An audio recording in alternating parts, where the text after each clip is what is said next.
Selamat siang ya guys. Kali ini aku mencoba menganalisa ya. Pertama, laporan Pak Jokowi ke Polda Metro terkait dia menyebut beberapa nama ya, Roy Suryo, kemudian Resmond Sianipar, kemudian menyebut Dr. Tifa ya, menyebut Egy Sujana, menyebut Dr. Tri Kurnia, Rizal Fadilah dan lain-lain, yang intinya bahwa mereka ini dituduh melakukan fitnah ya. Lalu itu yang pertama. Lalu proses yang kedua, Pak Jokowi pada saat itu mengatakan membawa ijazah asli dalam map kuning, dan seminggu setelahnya adik iparnya, berarti adiknya Bu Iriana ya.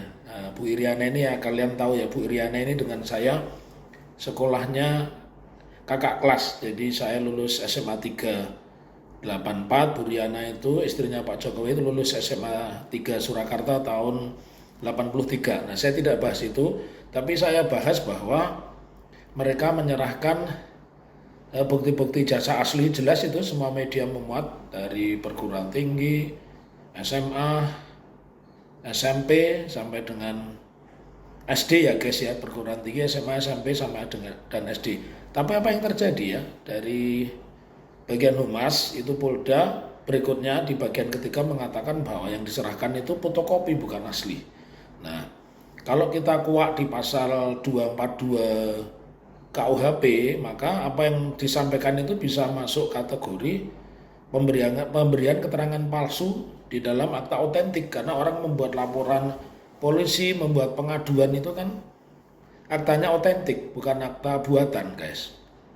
Jadi dari fakta-fakta ini terang kepada kita, maka masyarakat boleh melapor, boleh juga tidak melapor, karena ini pidananya bukan pidana aduan, tapi pidana biasa. Jadi bedanya pidana aduan dan biasa, kalau aduan itu hanya bisa dituntut kalau dari mereka itu merasa dirugikan, misalkan perzinahan suami atau istri yang berzina, maka suami atau istrinya bisa melaporkan. Pencurian dalam keluarga ya, maka kalau bapak ibu punya anak, anaknya nakal suka nyuri, itu laporan polisinya itu namanya delik aduan, hanya bisa dituntut kalau orang tuanya itu mengadu ya. Kemudian pencemaran nama baik dan sebagainya itu juga masuk delik aduan. Nah, kalau biasa itu kejahatan yang tidak memerlukan orang mengadu, maka negara bisa mengambil alih, misalkan pembunuhan, perampokan, dan penipuan seperti ini ya guys ya. Jadi ini yang saya ajarkan, dan ini saya ajarkan kepada jamaah TikToker yang mau belajar. Tapi saya tidak menjelaskan ini kepada pendukungnya Pak Jokowi, karena pendukungnya Pak Jokowi kalimatnya cuma dua: dipenjarakan, ditangkap, dan sebagainya. Jadi mereka tidak akan pernah bisa mencerna, padahal saya menyebutnya dengan pasal-pasal ya.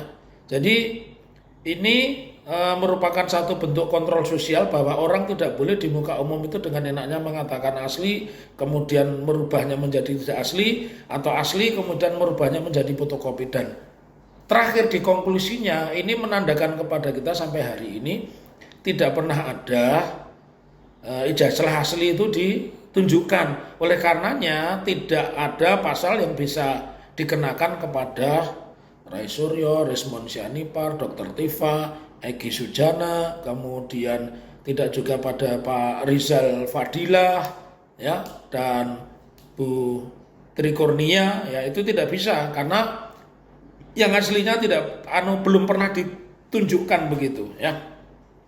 Salam akal waras, tetap menjadi orang baik, dan yakinkan dirimu, kamu harus bisa memerdekakan negaramu dari merdeka kebodohan, merdeka ketertindasan, dan merdeka kesewenang-wenangan. Terima kasih.